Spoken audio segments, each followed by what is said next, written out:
Welcome. Hello Hi to those everyone. joining. Thanks for joining us and welcome to our second session in our Designing Regenerative Change webinar series.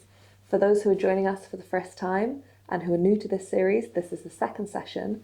So after this session, feel free to have a look on our YouTube channel for session 1, which covered visioning possibilities. But following that, we're now on to mapping.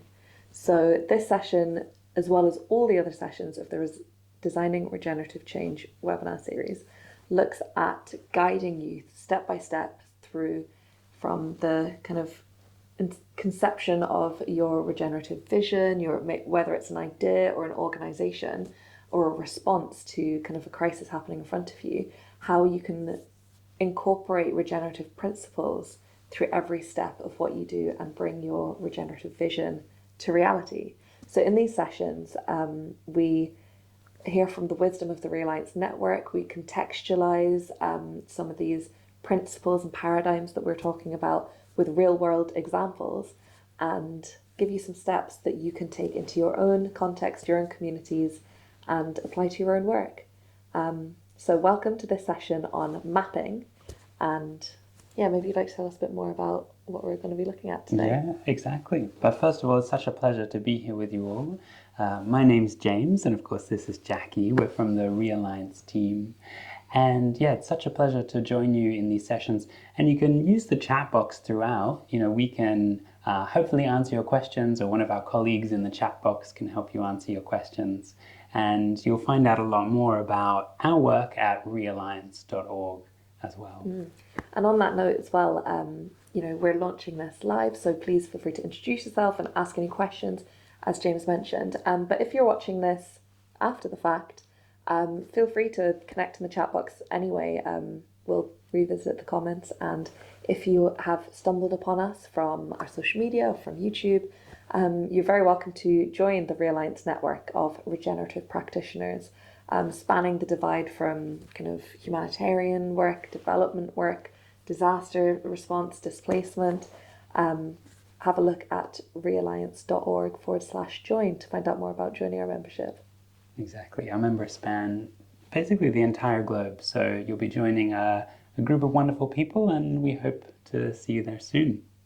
So as Jackie said, today we're focusing on what we're describing as the second phase of a regenerative design process. And of course, acknowledging that regenerative design processes probably take many forms, and there's a lot of different language around this, but we're using a process which goes from visioning and then into mapping, and then after this, of course, the designing as well too.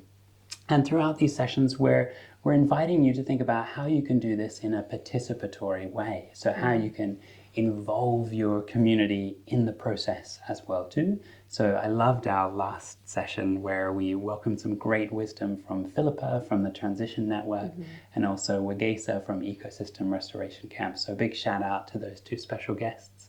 And today we're welcoming a very special guest who will have zooming in a minute, Sarah Queblatin, who is the founder of Green Releaf in the Philippines and of Living Stories Landscapes project as well too. So we can't wait to see you, Sarah. But what do we mean by mapping? Now, of course, mapping can take many different forms, but in this stage of a regenerative design process, it's about gathering what are the resources that you have available to you. What are the resources that you need to achieve your vision, to bring your vision to life? What are the things that need to happen? And it can also be a very physical map. So often we design working with land, but of course, regenerative design processes don't have to be land-based. They can be about designing community spaces. They can be about designing social or governance spaces as well beyond land. But if we're talking about land, of course, mapping can relate to mapping the physical space you're working with, mapping the relationship to space beyond the borders of the land you're working with.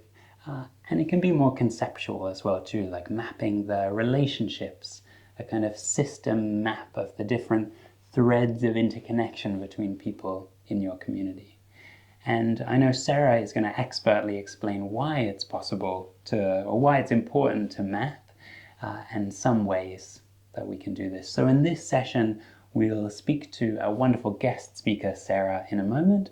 And later on, we'll be inviting you to go through this process, and we'll have some tools that you can use with your own community as well to put this into practice in your own community. So I can't wait to get going. Yeah, I'm very excited. I think we often have a lot of knowledge sharing within our network, but as well as something works in one context, you really need the stage of kind of being really mindful and present in your own context. And I think it takes real skill and, that pause and thought to adjust things to your particular context. So I think Sarah will really speak to that quite a lot. And I think it's a great carry on from what we spoke about, kind of pausing and taking that opportunity to vision, to see what's around you, and to start with that in mind. So I think it's really crucial. Yeah, it's a really crucial step, I agree, because regenerative designs, we can't just replicate the work of others. We can learn from others, but just like you were saying, Jackie, I think it has to be so contextual to where you are, the place you're in, the people you're working with. And this stage of the process helps us bring this to light and bring this, make these maybe more subtle things visible as well too. So it's excellent. And I also just want to touch on the importance of process like this, because I think often people are so eager to get to the actual designing and implementing phase of the work, right? Like really to get their hands in the soil or to get stuck in. But just to touch on what you were saying, Jackie, in terms of the importance of pausing and going through a process with community like this, we often hear this term in the regenerative movements and also even like anarchist movements, I think, that the ends are the means, right? Which is like almost a counter to this saying of the ends justify the means, that it doesn't matter how we do things as long as the impact is good. But actually acknowledging that the ends are the means, the way we do things really matters, because we're embedding the ethics of what we're doing, we're embedding the actual work in the way we do it, as well as the outcomes as well too. So I think processes like this are very important, right? Let's get started. Yeah, so excited. So before we welcome Sarah in, and thank you so much for being here with us, Sarah, we just want to reiterate that you're very welcome to write in the chat box and ask any questions as we go, and either Sarah or one of our colleagues can help answer your questions. But without further ado, thank you so much for being here, Sarah. It's such a pleasure to see you, and thank you for joining us today and sharing your wisdom with us. Thanks for joining. Hi, James. Hi, Jackie. I'm really grateful to be here and online with you. And I'm really inspired. And thank you for having me. Oh, it's so fantastic to have you here, Sarah. Thank you so much for joining. And you probably heard Jackie and I were just talking about the importance of design processes, and we'd love to get your perspective too. Why is it so important to go through a process like this before even diving into the actual work or the designing? What do you think?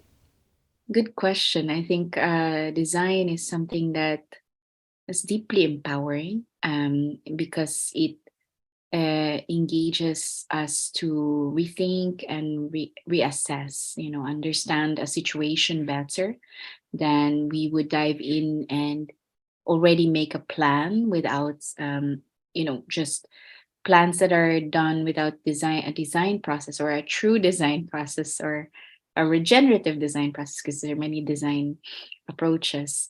They're likely going to waste resources more, or that they have less inputs that would have helped save time, resources, that would have also given more impact, although impact is a word you have to rethink too, but that would have given more meaning and transformation, and have met the needs of a community.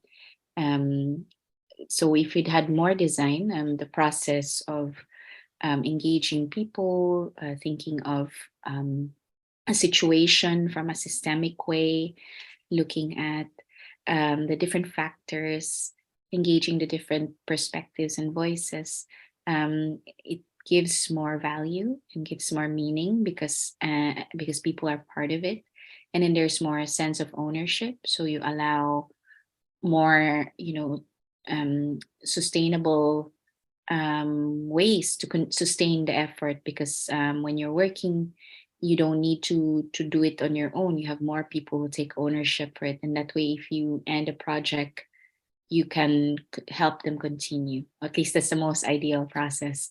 And that's often, of course, it's not a perfect process, but it allows us to, to save, allows us to give more ownership, allows us to design better, implement better, because you would have seen things ahead before you implement them, so that you can mitigate any risks or challenges ahead of time.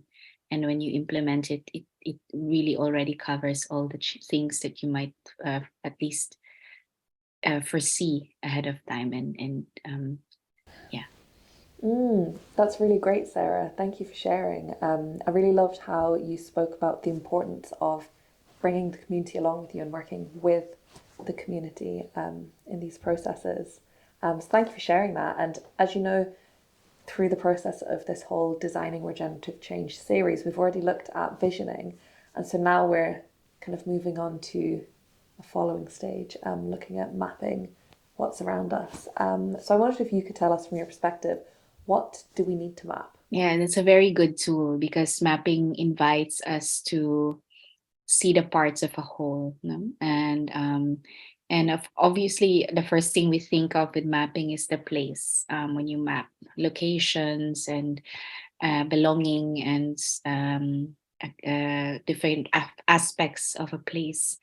But mapping is not necessarily place based all the time, but it can be also be visualizing relationships, no? And visualizing aspects of a situation, of a challenge, or even a plan can be a map.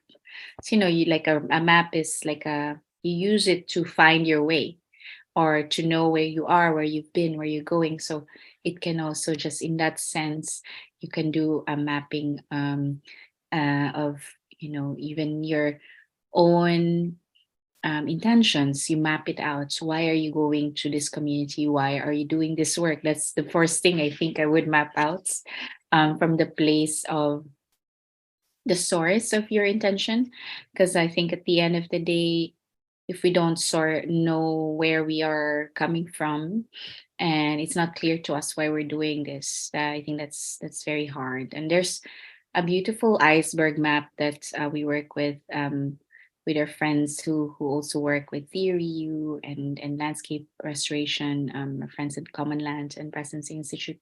They work with this iceberg model, where usually when we think of the iceberg model of systems thinking, at the bottom would be um, our worldview, our mental models, how we see the situation. It influences the structure and the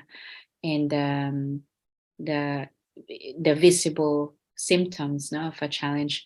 But in the end, it's actually our source, no, how we see ourselves in relationship to the ecosystem or the place. And I believe in that, because I think for me, it's our um, how we as leaders see ourselves and our purpose at the end of the day influences what is implemented. And that's, for me, that's the first thing to map out.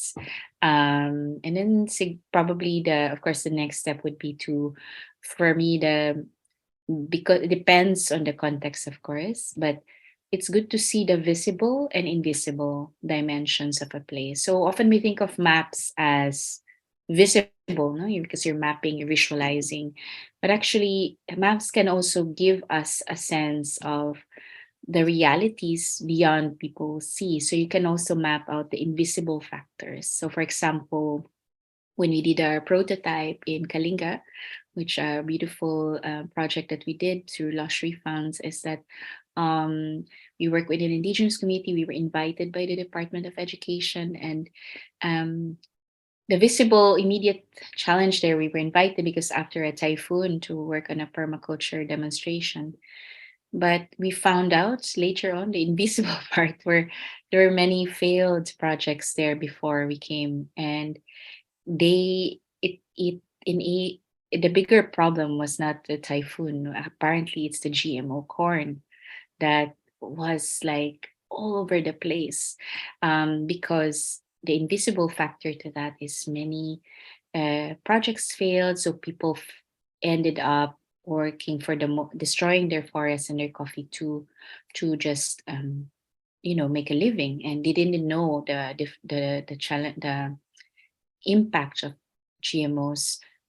But the invisible factors there is the failure of the projects, and then which led to a lot of mistrust between the farmers and the governments, which made it so difficult for us to start because we were invited. We thought it was already organized.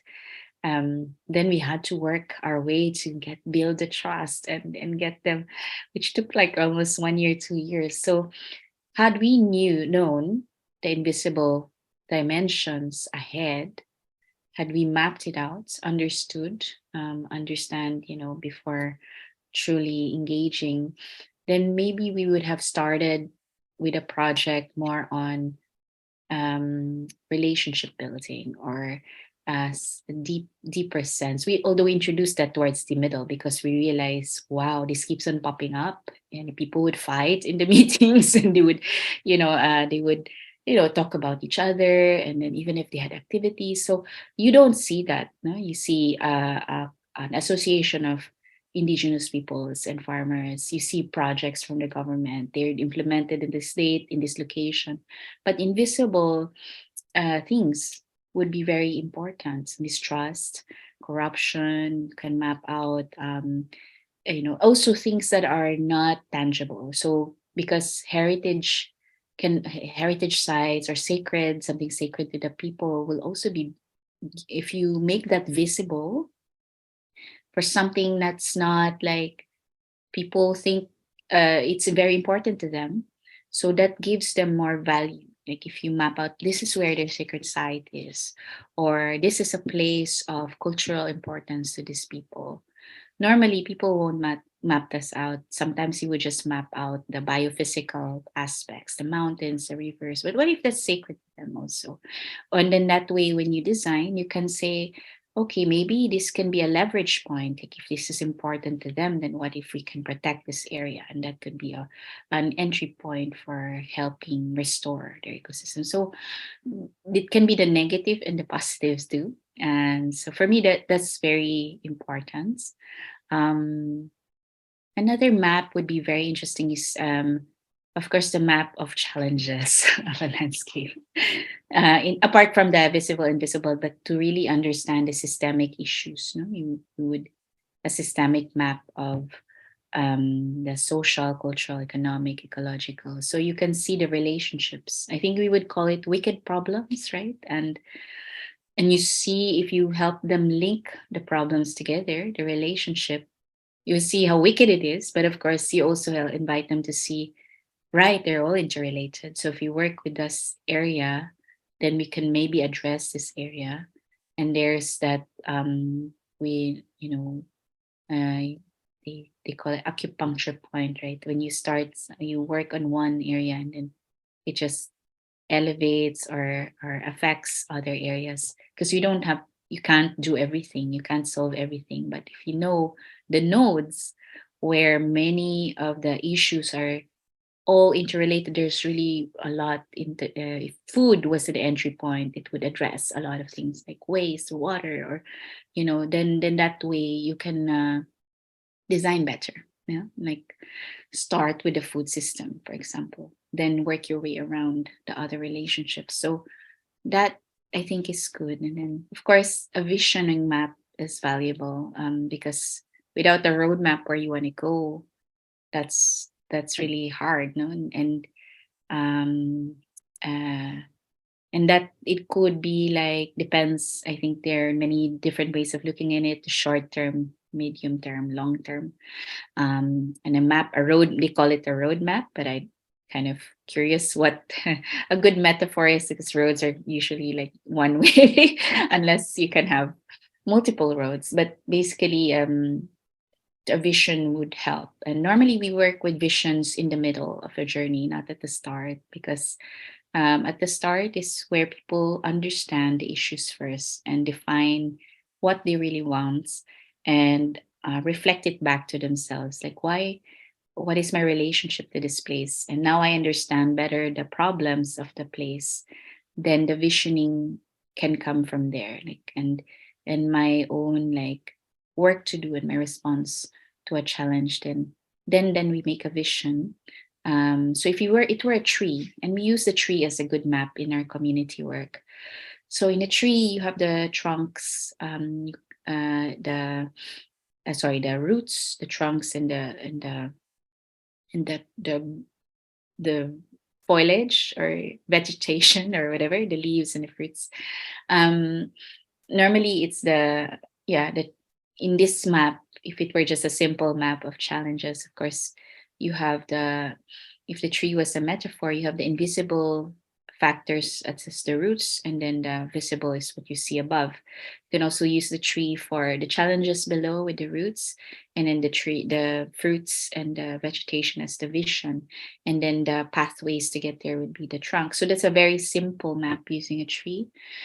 But we also use the tree in working with a plan with a community. So, but we start with we use the mandala as a visioning board, visioning map, working with the symbols of wholeness in a community and how they would represent their values and their dreams. And it's not really easy to come up as a linear written thing. The symbolic process helps us kind of bring out their imagination and bring out a more like um uh more feelings and embodied way of seeing the future and what they want, because sometimes people would think more from the head. So we ask what you want, but maybe when you ask them what do you truly want, maybe it's not just about having this many money, but it's also you just want meaning, and to have your children meet their dreams and goals. Or it's not necessarily just about um, a big structure for people to come, but maybe it's the heart of it is actually the belonging when people come together. And so that's the starting point rather than the structure, so that whenever they have other outputs, maybe it's a structure, it's an activity, that sense of belonging is always there. It's not just focused on the structure. So where am I going there?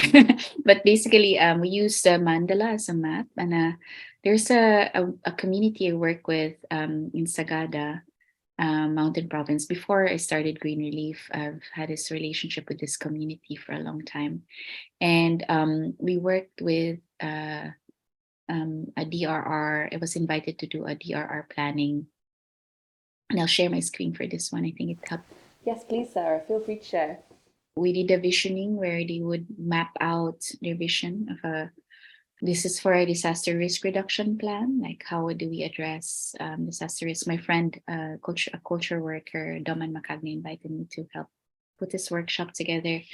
And so we use the mandala because it's less cognitive, it's visual, it's also can allow more of the imaginative aspect to it, no? But we also use the tree as a metaphor. So from the vision so we use the tree as a metaphor for here, and we use different parts of the tree: the roots, the trunk, the leaves, um the fruits, and then the water outside. And we from this vision we developed an action plan. Like, okay, so for example, in this vision they wanted the youth to come back and to nurture, because most of their young people are leaving, and they see the youth, if they nurture their young people to come back and take care of their community, they bring out the values, they remind them of the values, but also that they come back. And so the action plan for them, the roots became what are their available resources, like that to already address. And we're emphasizing on this because we want to come from a lens of resilience to know that people already have the resources to address what they want. And then the trunk became the steps, no, the things they need to do. But because there are resources they don't have, like uh, machines or whatever that they desire to help. And so the water droplets became that, like this external. And then of course the branches, they're the activities. Activities, action, these are the action. And then the fruits, the output is the measurable, the leaves. There are a lot of outputs that are measurable, but the outcome is the result of the output that's not measurable. Like that's the fruits. So if you see in the bottom right, the outcome is the fruits, the output is the leaves, action is activities, resources are the roots, and then the right side are the needs, meaning they need it because it's not something they have. And we start mapping it from the outcome first. And that outcome is related to the vision map because it's more like what is the general like sense that you want, what feeling, what how do you see your community in the long term, and then we narrow it down to specific outputs. It's a very we use it more as a story based tool because communities are more storytelling, and they don't use a log. This is our log frame. And when we did this in Kalinga, we actually use the same methodology but in a more extensive government, indigenous people consultation process. And we developed a 5-year plan with this that became an eco-village development plan with the community. Although unfortunately, because of the pandemic, we couldn't implement that phase that was meant to be the next phase. But that showed us that we could use this as a map. A map can be a tool for planning this way. Yeah, and I guess since I'm already in the screen and I said I could show it later, would it be helpful to share some examples? So I emphasized earlier about the resources, what people already have.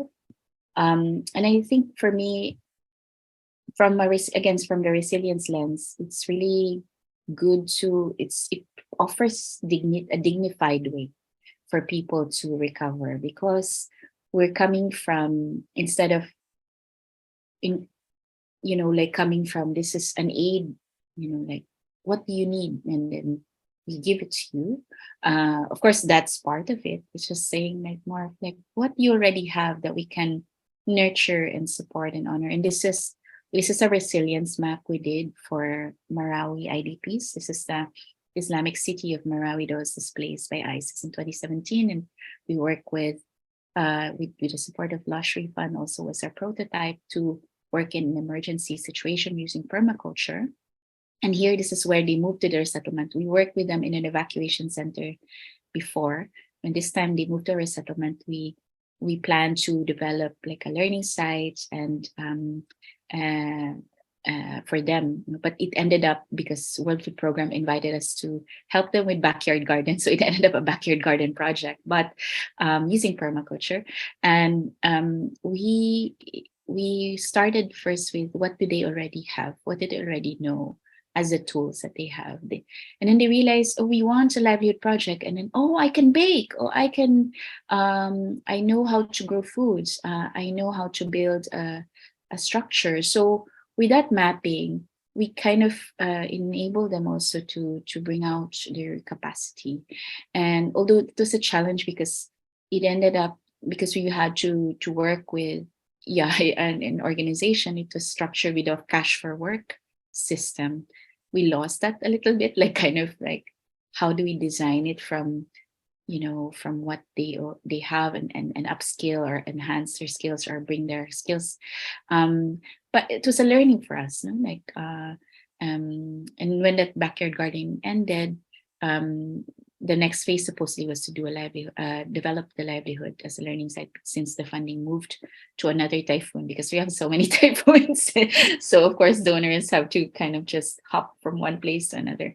So we couldn't continue that. But it taught us that it is a simple way, of getting people to come from a sense of dignity and resilience. And it's visualizing that we use art, we use meta cards, and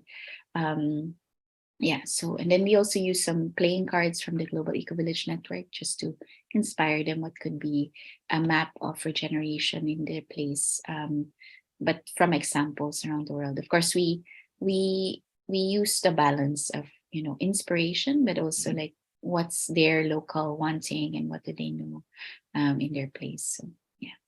And so we also, of course, we work with IDPs, displaced peoples and affected communities with permaculture. So this was our PDC with Rosemary Morrow.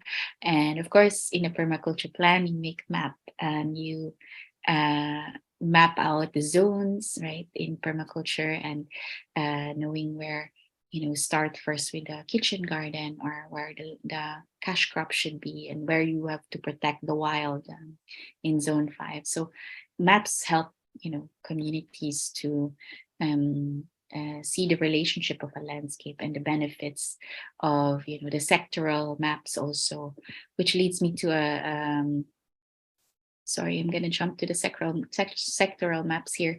And with Realliance, actually, you helped us kind of see this idea of a visual guide for permaculture that's not and where we develop like a simple, because permaculture is hard to think, it's simple 5-element thing. We work with earth, fire, water, people, air, and each one is a checklist. How it's a canvas. What are the local knowing of the place? Or do you have available seeds and cuttings? You have compostables, land-based hazards also. So when you're designing for an emergency garden, you can think about these things. And this is an emergency garden guide. We are still going to develop this further, but the idea was an illustrated guide for some of the tools, and the colors are connected to the elements. So we're still hoping to finish this, but we tested this also and got feedback from the communities in the typhoon belts. And it was actually through them that they preferred a visual aid rather than a radio tool. So it gave us a perspective as well that it's something useful. That's also part of design consultation and testing. Another is, I think this is a 3D map where we were invited by the Department of Agriculture to help evaluate the Cordillera Highlands agriculture program with, I think, with IFAD. And it was an evaluation of a 10-year project. So normally their tools were like evaluation tools, like, a survey or the focus group. It was good. But we used the 3D map, which we learned from the Theory U and the Presence Institute, is to help people see use clay, toys, and tools to visualize and represent the people, the challenges in a landscape. And then we look at it from different perspective of what is missing, what is from the lens of fear, what is the lens of, of more connected to not necessarily from the cognitive, but the affective parts. And this really, we could see how inspiring it was for them, because they felt like it was a break from too much of the thinking of evaluating, and really you're evaluating too much on your mind, and we're missing the part where most of our experience are also embodied and felt, and that allowed a more expansive understanding of the reality of the situation, the many aspects, especially the invisible parts of the challenge. So that emerged. Another map that helps also is a very literal map of here in Sagada. We were supposed to replicate our project. This is right before the pandemic as well. What we started in Kalinga is that we were supposed to help them with an ecotourism and organic farming project, and it helped seed the Sagada Farmers Network. We helped this amazing woman, Dom Ann, who I shared with you earlier, invited me to share that tree map project process, and we brought together the different stakeholders of food, tourism, farming. Sagada is a beautiful town, a very well known for its indigenous tourism and landscapes. And so we mapped out who's there, who's already doing what. So appreciative inquiry is a good way to say.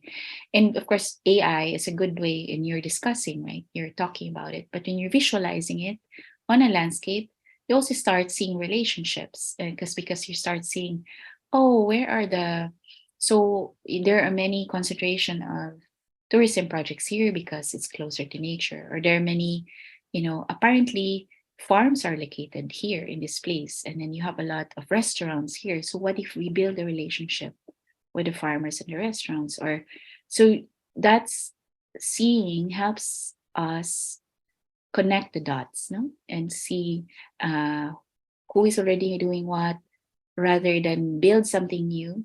How do we help them scale? Although scale is also another term we have to rethink, but how can we expand, or um, I don't know what the better word for scale is, but scale in a way that it's engages them to collaborate better, so that there's more impact in the community. So because if they are smallholder farmers, small community projects, so if they build a relationship, they come up with a plan together, then there's more impact than they were separate. So we're addressing the silos, the separation in the system this way. Another map that's inspired us, because we've been working, we prototype after an emergency, and but we realized that we cannot be in every emergency in a country that has 20 typhoons a year and multiple, hazards. You have earthquakes, volcanic eruptions. You have, used to we have conflict in our country and terrorism even, and how can we enable more people to self-organize and prepare? Because that's also how we want to bring back our knowledge of systems thinking and mapping. So we soft launched Relief Community last year. It's our way to, because we've seen the informal aid, the people, we see formal aid, humanitarian aid out there, they're doing great, but the gaps are often filled by the people. It's the youth volunteers who come together. They raise so much money to donate water. It's the people the NGOs donating solar panels. It's the women, or the women who breastfeed, they donate their milk in emergencies. It's the mental health groups, let's come up with support system, and the community kitchens, in the country. So right now we're mapping with like around 500 community kitchen networks. We're mapping with the Permaculture Research Philippines with their permaculture projects in the country. We're next set to map the seed banks and seed libraries, because in an emergency, often food is the first thing, so when we know where the community kitchen is, so when an emergency happens, we also noted that most of aid don't go to the right people, and people don't know where to help, and they have this automatic, oh, let's come up with canned goods and just donate, direct to the church. But often, like when you go to the evacuation camps, they say, oh, we've received so much toothbrushes already, we don't need too much toothbrushes, or like there are locations that need aid but don't have the capacity to, they can't receive that aid because nobody knew, or that. So although this is also limited, we're trying to see an offline version with a Kobo platform, but it's still like we're testing this out, and we're piloting in Cebu City, where I live, and we're engaging the city disaster risk reduction office and some partners, so that we know, like when an emergency happens, people already know where they can get seeds, or after an emergency, or where are the urban gardens who can, who can provide, the food after in some camps, or where are the nearby farms that were not affected, that we can source the food for the community kitchens. And we've tested that. Like, we work with a farm in one typhoon last year, because this network of farms were close to the university and the location where there were community kitchens. So we linked them together. So it taught us that maps do help people focus and identify priority needs, and also direct, so that, if it goes through other structures, it takes time also for them. And sometimes the sad thing is, some of aid are left in warehouses and doesn't reach the people, and that's sad, because it shows that there's corruption that's happening. And so people want to help, but we want to create a space where they can help the right way. And so this is also ideally just two things: I can help, or I need help. So we're modifying this further, and this is just a test. No? And then you're also trying to see how donations can directly go into the process. But for now, we're testing it with registered organizations, so that we don't come across some scams. But it's still the next stage. For now, we're still testing, we're soft launching. We want to see a learning journey happen from this, where we also work with formal humanitarian aid, so that this can actually harness their assistance. Because when formal aid leaves, it's actually the people, the communities, the church that receive the communities in their church structures. They slept there, the people there, the soup kitchens are there. And when a disaster leaves, when a humanitarian actor leaves, it's still the church or the community, the youth people are still left. So how do we ensure that they are continuing the work, supported to continue the work? And then, without an emergency, we are hoping this to be a map of our generation, so that even people want, like, I want to know where the composting site is, or where are the seed banks in my place, or where can I know there's mental health support in my place. So these are just, even for shelter, like, yeah, we also want to highlight where the what do you call this, hardwares are. Because we realized in when I was volunteering for Typhoon Haiyan, um, this is funny, because as I don't want to say which country and which aid organization, but they brought in lumber from their country to build the houses, no? Which is great, because the trees have.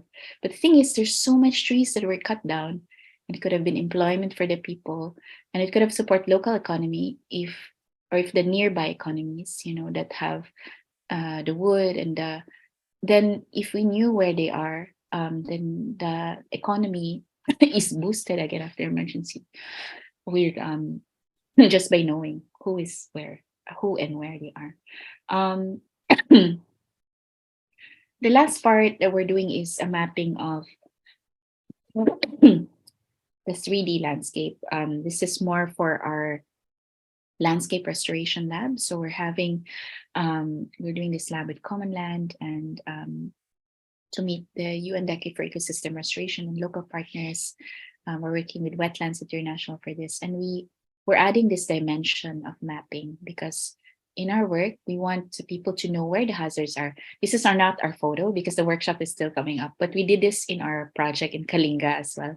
But it's not the photo I used for this one. But the 3D map helps the community visualize in real, like, where the water flows, and what are the hazards in the landscape, and where they are located. And we want to, and because government has data of hazards of sea level rise, or where drought is, so we want to match make, like, kind of the relationship. But we're adding another dimension to that with the stories of the land. And so we're mapping, yes, climate data, hazard data, but we also want to map the narratives, and so to build that relationship. So data storytelling in a way that's more like people are telling the stories of their landscapes through portraits, their drawings or paintings or journals, and their maps and their videos. So we have a project with the British Council that they funded, and that we're working with artists and culture bearers of the landscape, so that the climate data and the climate narratives meets. And so this, and that it highlights and inputs to the landscape restoration plan. It integrates to their maps, so that this map will be an inspiration for when we have a restoration plan and strategy. So it's not coming from just a plan, oh yeah, because this sea is sinking, or this island is sinking, or there's water and drought, but rather why is this place important to these people? And so it's not just for just because of the drought, but because yes, there's a drought, but because these people have lived in this place, they have value in this place, they have ancestors in this place, there's heritage crops in this place. And so all the more if they make a plan, then there's more depth to it. And so this process builds empathy to decision makers and planners, and that it's inclusive. This way people tell the story together. So that's the last map I would share probably. And for us, this is more the long-term prevention part of our work, because we can't just keep doing the response and preparedness, but we want to ensure, and we're piloting this also in my island in Cebu, because we were hit by the typhoon at Typhoon Rai. And so, it's been a very beautiful process. We're working with the university as well to help us kind of navigate some data and research in it, and the local governments and disaster risk reduction offices, and the city environment and the Department of Environment and Natural Resources. So this really, we want to build a relational process of mapping with the rational process of data that's really needed for strategic planning and action plans and implementation. So and the more people are involved and engaged, the more they can play a role in the landscape, the more they see the relationships, the more they find meaning, then it can generate more commitment and long-term implementation. And this is really how we see the regeneration looks like, right? Because it's more long-term. And so I think I'll end there. And Thank you so much, Sarah, for sharing.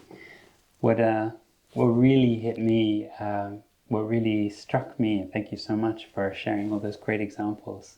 You were talking about mapping the seen, but also the unseen parts of our work in our community, and that really, really touched me. So thank you so much for sharing your experiences with that. Thank you. Thank you, James. It helps me also weave the maps together, because I present the projects like as their own, or like as a big picture, but now it's like, all right, the maps, we've used maps in different ways. Thank you for the invitation. I'd love to just ask one more question, if that's all right, Sarah. Thank you so much. What's your advice for people? So what's your advice for those who are watching this session who want to go through the process of mapping with their community? What's your advice for them? I'm not a mapper per se, but I would imagine a mapper, you have an inner compass, no? You use a compass to know the direction. And so to make a map, you need a compass to guide you. So I think every practitioner should have a clear inner compass. Like, again, what's your purpose for mapping, and also why are you called to do this work? Because in the end, I think like with maps, you can get lost. And in the process of designing, I tell you, I'm like, what am I doing again? Or like, where are we going? Or who is with me? Or who are we, like, and so I think that needs to be clear, the inner compass. And I think so that wherever you go with your mapping process, the destination is not really, of course you're clear where the destination is. You have to have the map and the to guide any plan or process with it. But the ultimate destination is not there. The ultimate destination is you're able to navigate as a practitioner, or however you call yourself in this role. I think that's more important. I think because there are many resources out there for mapping. Maybe half of what I've shared I've developed myself, but half there's even one I forgot to share, but because I don't document them and write them, because most of them is intuitive. Like when you're preparing for a session, like I think this is what's needed. And I think that's what my advice is, that inner compass is clear. When you're presented with a challenge or an invitation or a situation where people are like talking about the challenge, but like, come, let's do a map. Come, let's connect the dots. There's no like, you can have the basic skills of systems thinking or mapping, but I think that inner compass to hold the uncertainty and emergence is important and clear. And that's what led me to kind of develop some of these materials, because that is there. And I'm not saying it's perfect because there are times that I doubt with inner compass. And that's why it's important to have that clear, because when you're lost, you can go back. And then when you're clear, you can know where you're going, you can guide others better, because they look up to you, they work with you, and they trust you. So that trust is also important. And yeah, I would recommend that. We're in a time that I think the direction of the planet is really unclear.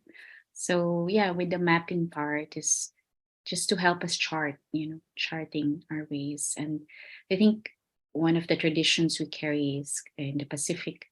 We have it from our Pacific ancestors, the wayfinding tradition, and they don't have maps. Their maps were the stars, like the nature was their map. They listened, and their intuition, their dreaming were their maps, and it's how they navigated.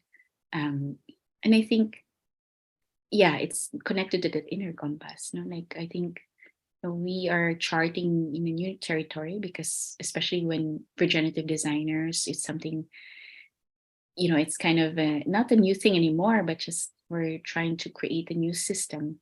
And I think, yeah, I think it's beautiful to connect to that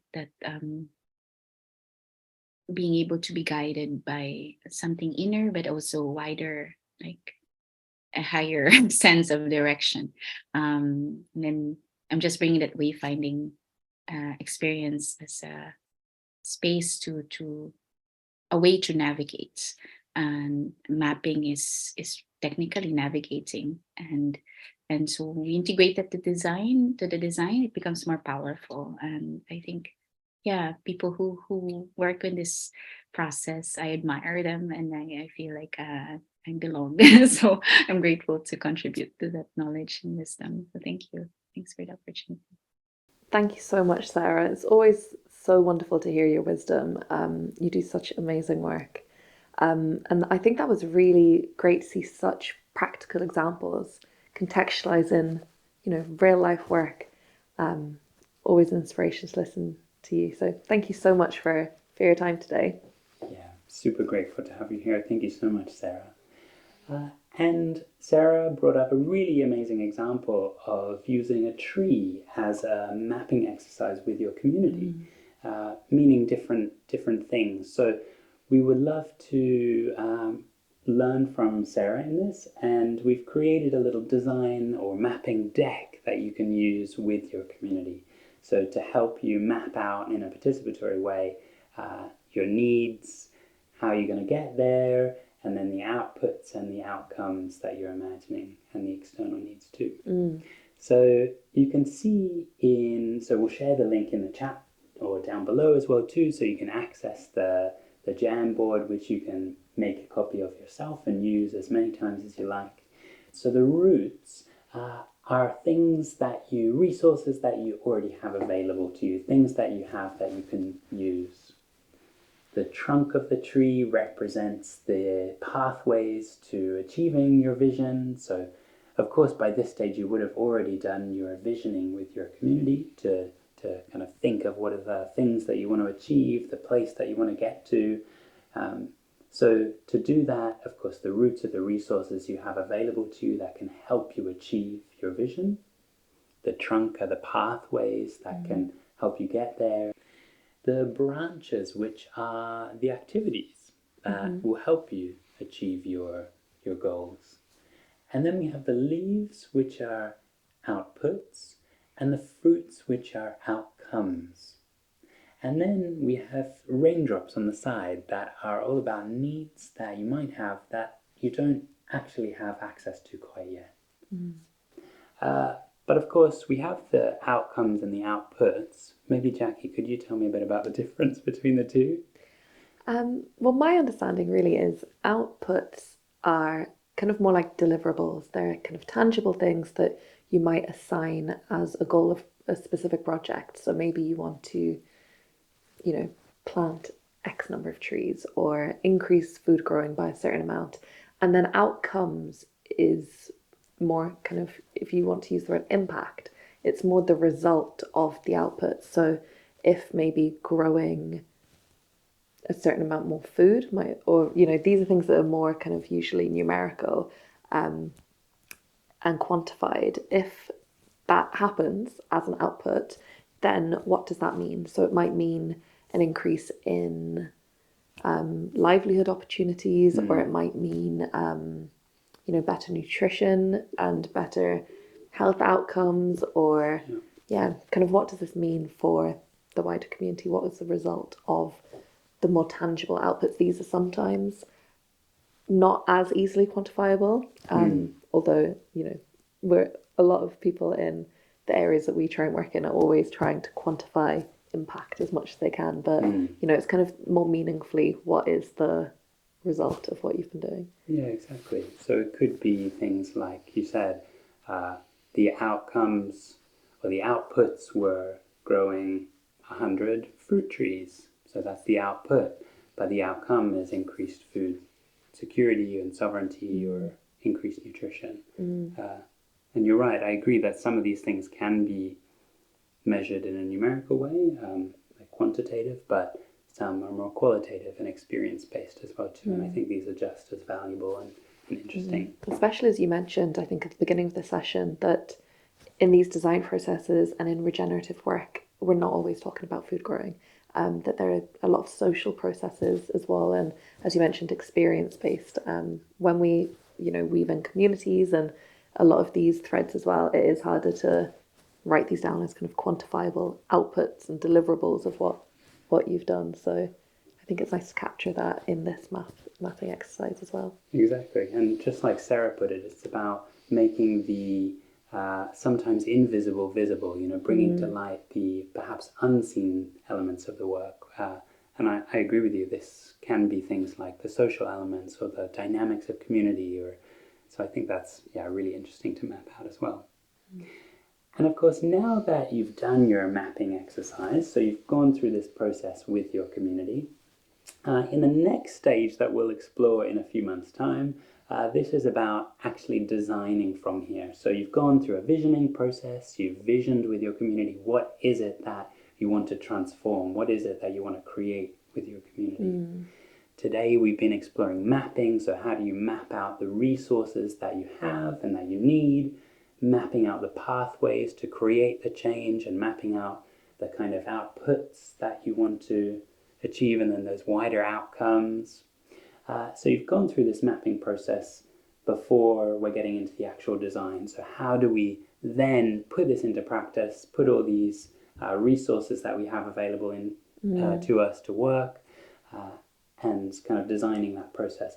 But there's kind of a bit of an in-between stage that you can include in the design process or even think about now, is now that you've gone through this process of mapping all these resources, there's this phase of analyzing. So thinking yourself and with your community or your teams, how do you use all these resources that you've mapped out? What does this mean to you to map out this different land, or maybe these more subtle kind of social or community-based things that you've mapped out? What does it actually mean, and how can you use these resources to your benefit? Maybe how you can gather some of those external resources that you've mapped the need, and maybe a slightly further mapping stage is looking at what routes might be available to you to kind of pursue to gather some of the things that you've identified that you don't yet have. Exactly. So maybe one of those external needs that you don't yet have is funding, for example. So it might be mapping out the pathways of different funders you could approach, or different communities you might like to be a part of that might unlock some doors for you, or so I think that's really valuable. But I think we're almost at time, right? So I just want to say a huge thank you for everyone who's joined us today and your great comments in the chat box, and a huge thank you to Sarah Queblatin for joining us and sharing your wisdom today.